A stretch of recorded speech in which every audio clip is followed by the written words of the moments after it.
아멘. 하나님께 영광의 박수 올려드리겠습니다.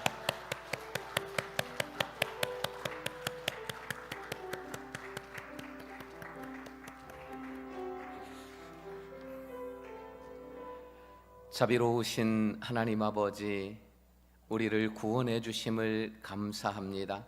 할렐루야 찬양대의 찬양도, 카리스 찬양단의 예배 앞에서 섬긴 찬양도, 그리고 또 주님 앞에 오늘 그 생명을 구원하시려고 영생을 주시려고 부르신 사랑하는 박수정 님도 주께서 우리와 함께 다 받으신 줄 믿고 감사와 영광을 올려드립니다.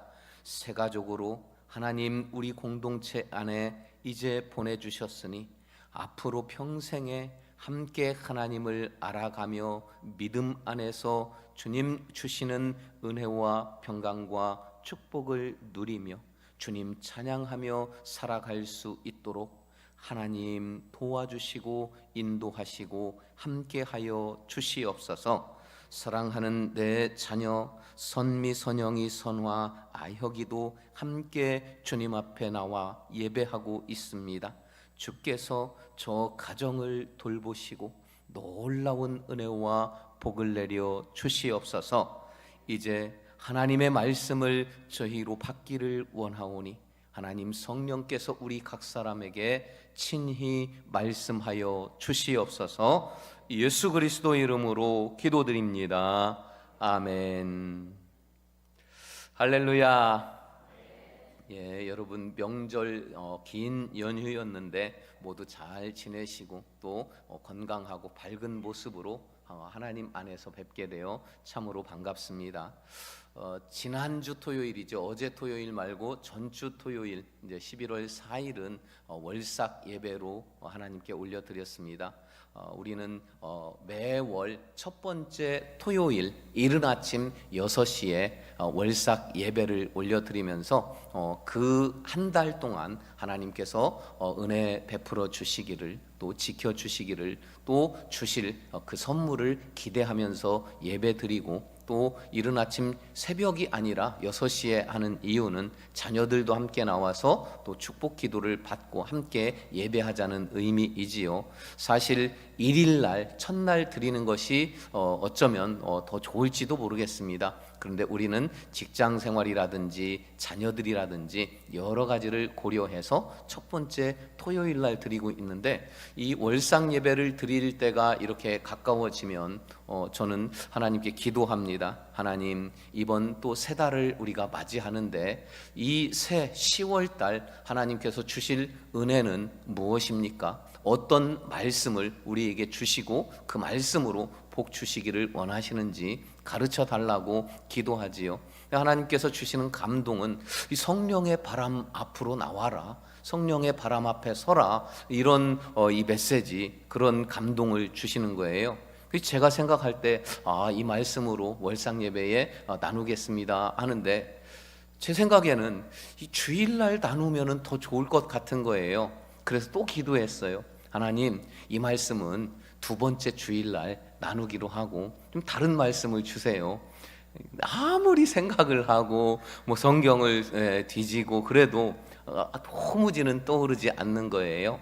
그 답답한 마음으로 있다가 문득 떠오르는 생각이 뭐냐면은 우리 어머니는 평생 같은 말을 계속 잔소리를 10살 때도 20살 때도 그리고 어른이 된 이후에도 항상 차 조심해라, 밥 잘 먹어라, 늘 같은 잔소리를 하시는데, 성경은 보니까 이 2000년 동안 변함없는 이 성경, 이 말씀을 계속 나누었다는 게 생각나는 거예요. 그래서 하나님, 그럼 이 말씀을 월상 예배 때도 나누고 그리고 두 번째 주일에도 이 말씀으로 나누면 되겠지요. 그런 마음을 가지니까 참 편안함을 느꼈습니다. 그렇습니다. 오늘 우리가 나눌 말씀 제목이 성령의 바람 앞에 서라. 지난주 토요일 월삭 예배 때에 함께 나누었던 말씀이기도 합니다. 예수님이 십자가에 돌아가시고 사흘 만에 부활하시고 40일 동안 제자들에게 하나님 나라에 대한 것을 집중적으로 가르쳐 주셨어요. 말씀해 주셨어요. 그리고 하늘로 올라가실 때 많은 사람들, 보고 있는 사람들에게 이제 모든 그 이후에 믿음의 사람들이죠, 우리에게 마지막 명령이 있는데, 그것은 세상을 향해서 증인의 삶을 살라는 거예요. 증인이 되라고 말씀하십니다. 사도행전 1장 8절에 보니까 오직 성령이 너희에게 임하시면 너희가 권능을 받고 예루살렘, 온 유대, 사마리아 땅 끝까지 가서 내 증인이 되라 말씀하셨습니다. 이게 우리의 오늘날 모든 그리스도인의 사명이에요. 예수님의 명령이에요. 명령은 해도 되고 안 해도 되는 게 아니라 반드시 해야만 하는 일입니다. 증인은 사실 법정 용어이지요. 증인은 들은 것을 말하면은 증인으로서의 어떤 그 역할을 제대로 안 하는 거예요. 왜냐하면 증인은 직접 본 것, 직접 경험한 것을 말할 때에 그 증언의 효과를 인정해 주지, 들은 것은 아니란 말이에요. 우리는 믿는 사람은 믿음 안에서 듣는 것이면 충분해요. 말씀을 들으면 우리는 충분하지만 우리는 세상을 향해서 증인이 되어야 하기 때문에 세상 사람들은 성경을, 말씀을 듣는 것으로는 그들이 마음이 움직여지지 않기 때문에 하나님은 우리에게 본 것, 경험한 것을 세상 사람에게 말하는 증인이 되라고 말씀하십니다. 자, 그렇다면 세상 사람들에게 증인이 되려면 우리가 지금까지는 본 것이면 충분했는데 이제는 경험이 필요해요. 이제는 직접 보는 것이 필요하다는 거예요. 그래서 이 사도행전 1장 4절과 5절에서는 사도와 함께 모이사 그들에게 분부하여 이르시되 예루살렘을 떠나지 말고 내게서 들은 바 아버지께 약속하신 것을 기다려라. 요한은 물로 세례를 베풀거니와 몇 날이 못되어 너희는 성령으로 세례를 받으리라. 증인이 되기 위해서는 직접 보고 직접 경험해야 하는데, 그러려면 성령이 임해야 된다. 성령을 통해서 그 보고 경험하는 것이 가능하다. 그래서 저 예수님이 승천하시는 것을 직접 본 제자들은 예수님이 대신 보내실 성령을 기다리며 기도했습니다. 그럼 그들에게 성령이 임하셨어요. 그들은 무엇을 보았을까요? 그들은 무엇을 경험했을까요?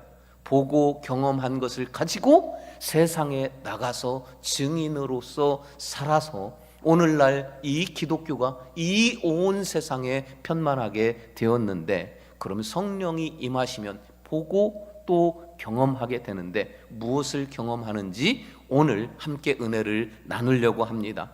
자, 성령의 바람 앞으로 나오라 말씀하셔요. 왜냐하면 오늘 본문 2절에 보니까요, 호련히 하늘로부터 급하고 강한 바람 같은 소리가 있어. 모여 기도하고 있던 저 제자들에게 급하고 강한 바람처럼 성령이 임하셨어요. 자, 성령의 바람처럼 임하시는 성령 앞에 서면 무엇을 보고 무엇을 경험할까? 첫 번째는 길을 열어주심을 우리가 보고 경험하게 된다는 겁니다. 자, 좀 과거로 더 돌아가서 이스라엘 백성들이 애굽에서 400년을 넘게 종살이, 노예로 살다가 애굽에서 출애굽을 합니다. 그런데 그들 앞에 홍해 바다, 난생 처음 보는 어마어마한 물이 있는 바다라는 것을 보아요. 앞으로 갈 수 없습니다.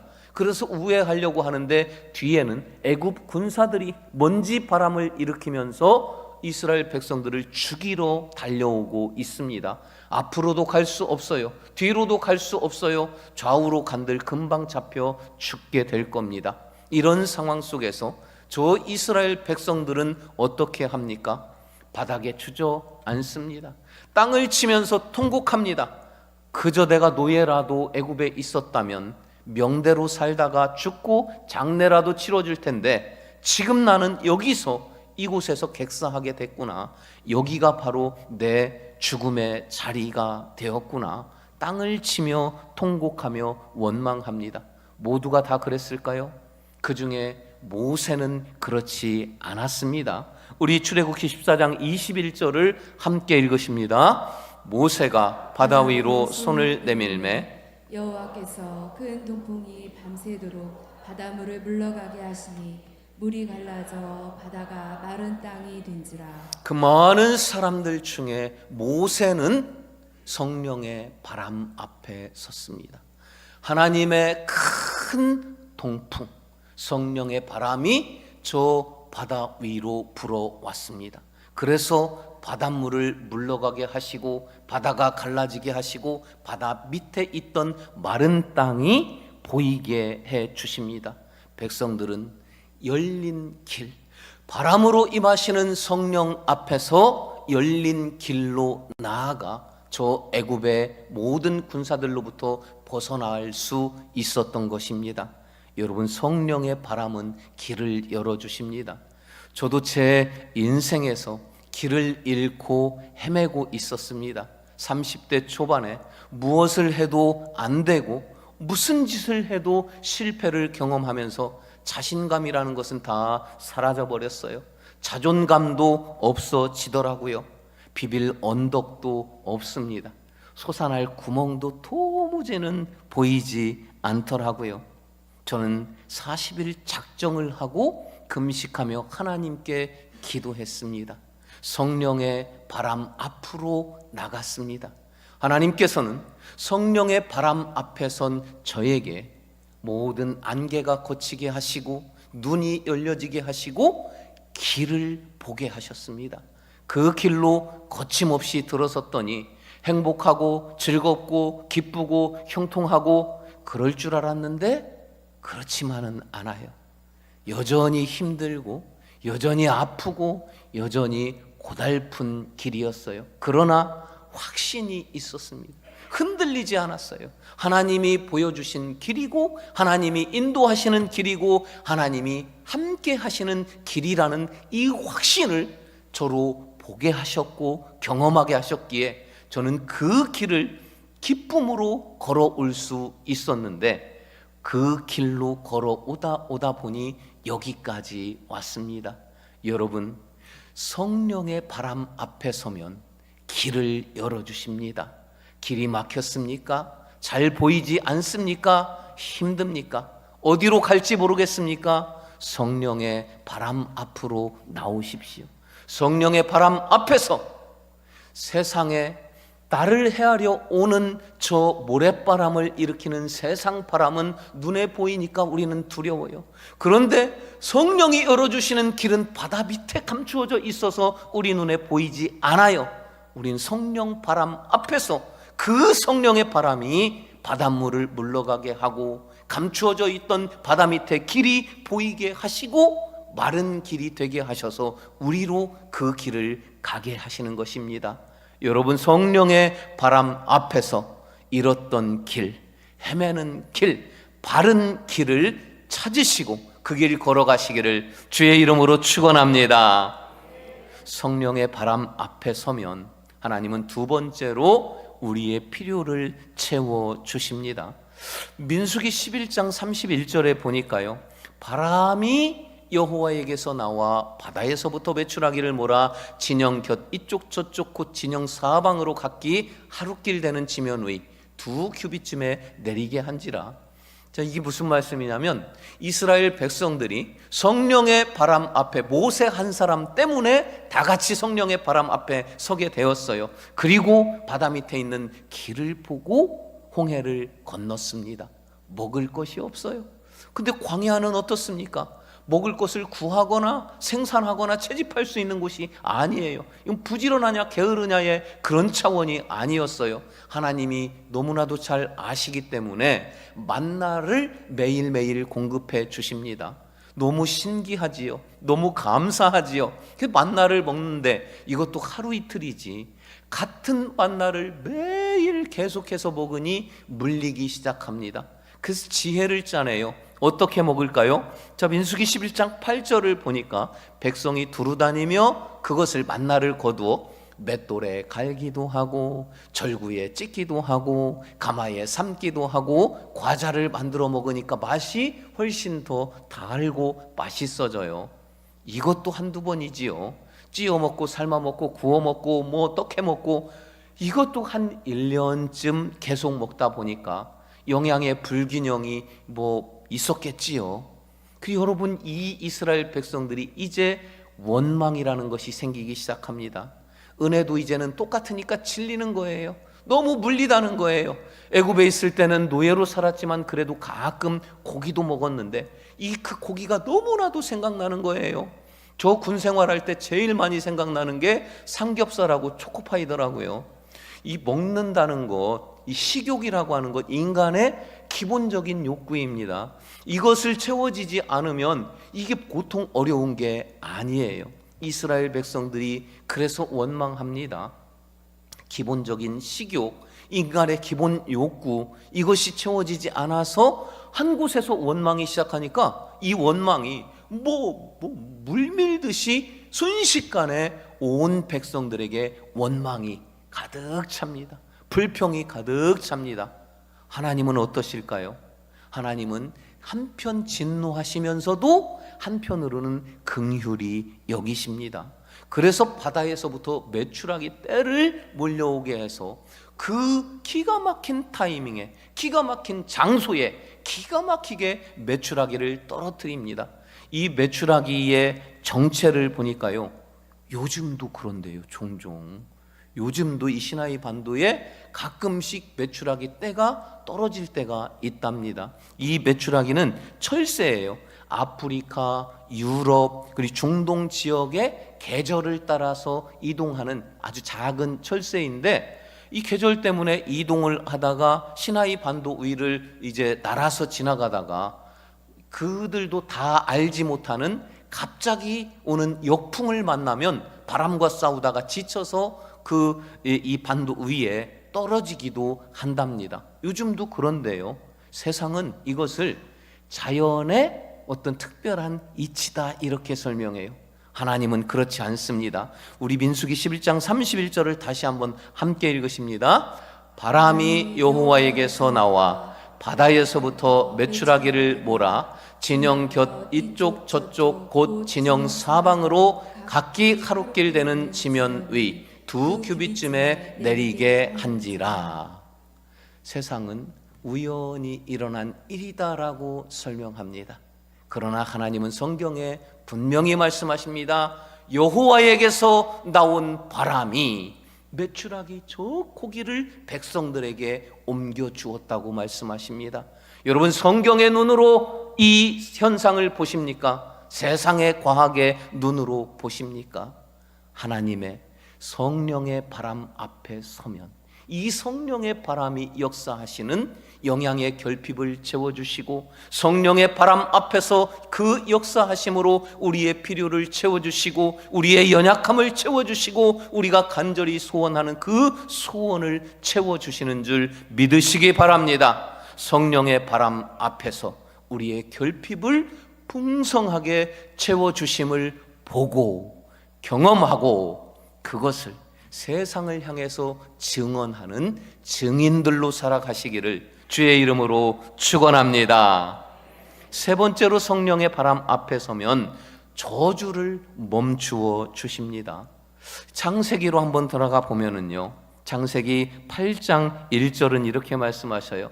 하나님이 노아와 그와 함께 방주에 있는 모든 들짐승과 가축을 기억하사 하나님의 바람을 땅 위에 불게 하심에 물이 줄어들었다. 이 노아의 방주 너무나도 잘 아시지요. 하나님께서 죄가 만연한 이 세상을 물로 심판하실 때 하늘의 창문을 열었다고 성경은 기록하셔요. 창문을 열고 물을 이것은 완전히 쏟아붓는 거예요. 딱 40일 만에 40일 밤낮으로 비가 오니까 세상에 가장 높은 산까지도 다 물에 잠겨버립니다. 이 물이 거쳐서 노아가 방주에서 마른 땅을 딱 밟는 순간까지 1년이 걸립니다. 그 1년 만에 노아가 내릴 때에, 방주에서 마른 땅을 밟을 때에 하나님은 하나님의 성령의 바람을 보내셔서 물이 걷어지게 했다. 세상은 어쩌면 이 하나님의 심판을 믿는다 할지라도 세상은 이건 자연현상이다, 물이 증발도 하고 한 곳으로 모이고 그랬을 것이다, 세상은 그렇게 분명히 말할 겁니다. 우리는 세상이 보지 못하고 세상이 믿지 않는 것을 보고 믿는 사람들이에요. 하나님의 성령의 바람이 땅 위에 물을 몰아내셨다 분명히 말씀하십니다. 여러분, 성령의 바람, 그 바람이 하나님의 재앙의 물을 다 몰아내면 어떻게 되나요? 그 빈 공간, 재앙이, 심판이, 멸망이 물러난 빈 공간은 축복으로 채워주신다는 거예요. 그래서 하나님께서는 노아에게 물이 다 물러가게 하시고 노아와 가장 먼저 축복의 언약식을 체결합니다. 그리고 내가 증거를 보여주겠다 하면서 무엇을 보여주십니까? 하늘에 무지개를 띄워 증거를 보여주십니다. 여러분, 우리가 궁금한 것이 하나 있어요. 노아는 당대의 의인이라고 그랬어요.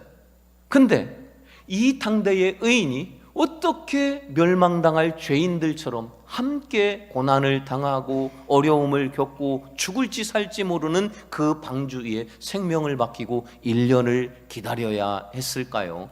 의인도 악인들과 함께 저주와 재앙과 심판을 받는다는 이야기잖아요. 요나가 하나님의 말씀을 받고 니느웨로 가야 하는데 다시스로 가는 배를 타요. 이때 하나님이 어떻게 하십니까? 요나 1장 4절에 보니까요, 여호와께서 큰 바람을 바다 위에 내리시매, 이 바람은 심판의 바람이에요. 이 성령의 바람이 아니라 심판의 바람을 보내심에 바다 가운데에 큰 폭풍이 일어나 요나가 탄 그 배, 다른 많은 사람들도 함께 탄 그 배가 다 깨지게 되었다, 파손하게 되었다. 그 사람들은 아무 상관도 없어요. 영문도 몰라요. 요나가 그 배에 타고 있다는 사실 때문에 함께 어려움을 당할 수밖에 없는 거예요. 우리는 하나님이 의인이라고 칭하셨습니다. 천국 백성 나의 자녀라고 불러주시는데 우리는 세상 가운데 세상 사람들과 더불어 살아가고 있어요. 우리는 일정 부분 세상 사람들과 저주도 받을 수 있고 재앙에 노출될 수 있는 운명 공동체이기도 하다는 이야기입니다. 여러분, 이 재앙의 바람, 이 심판 멸망의 바람을 운명 공동체라고 그 멸망당할 사람들과 함께 받는 이 속에서 우리는 어떻게 피할 수 있습니까? 성령의 바람 앞으로 나와야 합니다. 나의 죄로 인한 재앙이든 조상의 죄로 인한 그 심판이든 세상 사람들의 죄로 인한 멸망이든 우리는 함께 있는데 그 속에서 구별되어지려면 성령의 바람 앞으로 나와야 한다는 겁니다. 성령의 바람 앞에서 재앙이 종식되어지고 재앙의 심판에 물이 물러가고 축복으로 채워져 새 축복의 언약을 맺는 무지개를 바라볼 수 있는 저와 여러분이 다 되기를 주의 이름으로 축원합니다. 이제 말씀을 정리하고 마치려고 합니다. 성령의 바람 앞으로 나오고 싶어요. 도대체 성령의 바람은 어디에 계십니까? 어디에 그 바람이 임하실까요? 오늘 사도행전 2장 1절은 그 명쾌한 해답을 우리에게 가르쳐 주십니다. 함께 읽으시겠습니다. 오순절 날이 이리 그들이 다 같이 한 곳에 모였더니, 그들이 누굽니까? 예수님이 승천하시면서 나의 증인이 되어라 그 말씀을 받은 모든 사람들 아니에요. 그들은 한 곳에 모여 기도하던 그 모든 사람들을 의미해요. 예수님이 올라가시면서 너희는 성령을 기다렸다가 그 성령을 경험하고 보고 그것을 전하는 증인으로 살라, 이 말씀을 명령을 받은 모두는 아니라는 거예요. 말씀을 받고 믿고 그들이 어디에 모였어요? 그 한 곳이 어디입니까? 초대 교회, 마가의 다락방, 교회에 모여 기도할 때 성령의 바람이 그들 모두에게 임하셨습니다. 여러분, 어떤 사람은 이 성령의 바람 앞에 나올 것이요, 어떤 사람은 이런저런 사정과 핑계를 때문에 나오지 못할 수도 있습니다. 그러나 분명한 것은 성령의 바람 앞에 보인 모두에게 길을 열어주시고 결핍을 채워주시고 재앙이 떠나가고 축복으로 채워주시는 이 성령의 역사는 모두에게 나타날 것이며 모두가 경험할 것입니다. 우리는 이 성령의 바람을 사모하기에 오늘 오후부터 엘림 기도회를 3주 동안 매일 밤에 모여 기도하고자 합니다. 말씀을 받으셨고 말씀을 믿으시고 말씀에 감동되신 분들은 함께 성령의 바람 앞으로 나옵시다. 함께 기도합시다. 함께 성령의 바람의 역사의 주인공들이 다 되기를 주의 이름으로 축원합니다. 우리 다 같이 일어서서 찬양하기를 원합니다. 나의 기도하는 것보다 더욱 응답하실 하나님, 나의 생각하는 것보다 더욱 이루시는 하나님, 우리 가운데 성령의 바람으로 역사하시는 그 하나님을 함께 찬양합시다.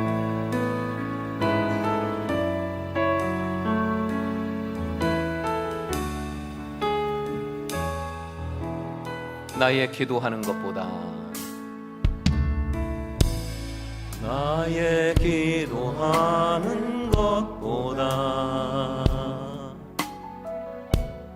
더욱 응답하실 하나님, 나의 생각하는 것보다 더욱 이루시는 하나님, 우리 가운데 역사하신 능력대로 우리들의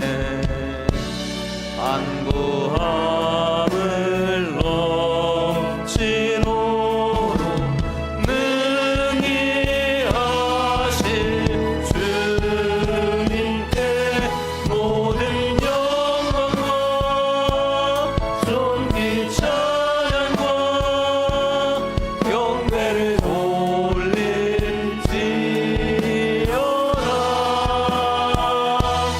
모든 영광과 존귀 찬양과 경배를 돌릴지어다.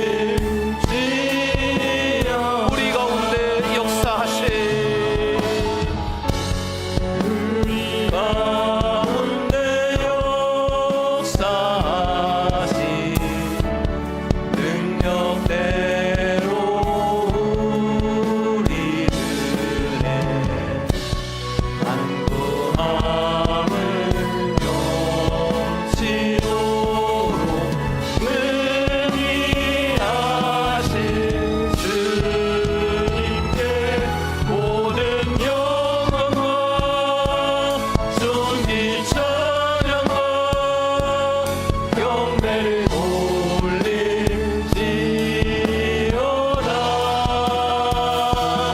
모든 영광과 존귀 찬양과 경배를 돌릴지어다.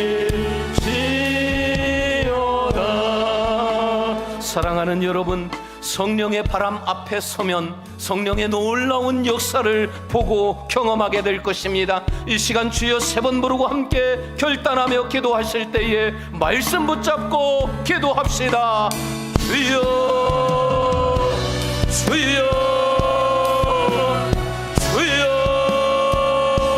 할렐루야 할렐루야. 내려오신 아버지 하나님 감사합니다. 성령의 바람 앞에 나오기를 원합니다. 성령의 바람이요 성령의 바람이요 우리 가운데, 우리 모임 가운데, 우리 기도하는 가운데 임하실 줄 믿습니다. 불어주시옵소서. 길을 열어주시옵소서. 결핍을 채워주시옵소서. 모든 재앙, 모든 아버지 고통과 고난이 떠나가고 성령의 바람으로 축복으로 가득 채워주시옵시사. 그것을 누리고 경험하고 세상 가운데 증언하는 간증하는 주인공으로 살도록 은혜 베푸시고 우리를 도와주시옵소서. 하나님 역사하여 주시옵소서. 주시옵소서. 오 주여 우리 기도 들으시고 응답하여 주시옵소서. 두 손 높여 찬양합시다.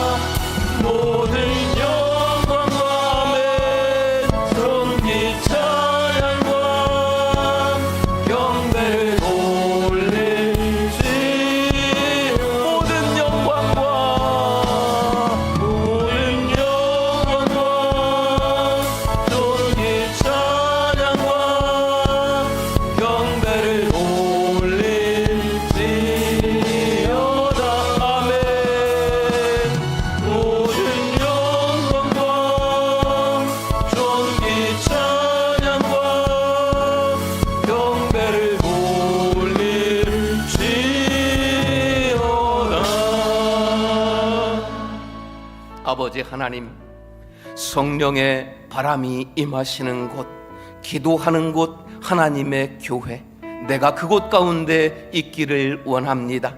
다짐합니다. 결단합니다.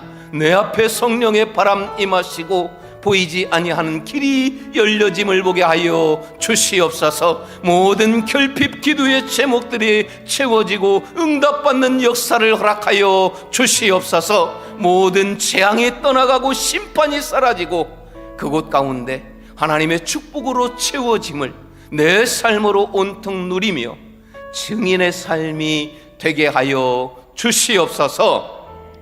지금은 우리 구주 예수 그리스도의 은혜와 하나님 아버지의 영원하신 사랑하심과 성령의 감화 감동 인도 역사하여 주심이 성령의 바람 앞에 나와 그 모든 능력을, 모든 축복을 찬양하며 받으며 누리며 또한 간증하며 증인되기를 결단하는 모든 이곳에 있는 주의 백성들 머리머리 위에, 이들의 가정 위에, 이들의 삶의 자리와 가족들 위에 지금부터 영원토록 함께 하시기를 간절히 축원하옵나이다. 아멘.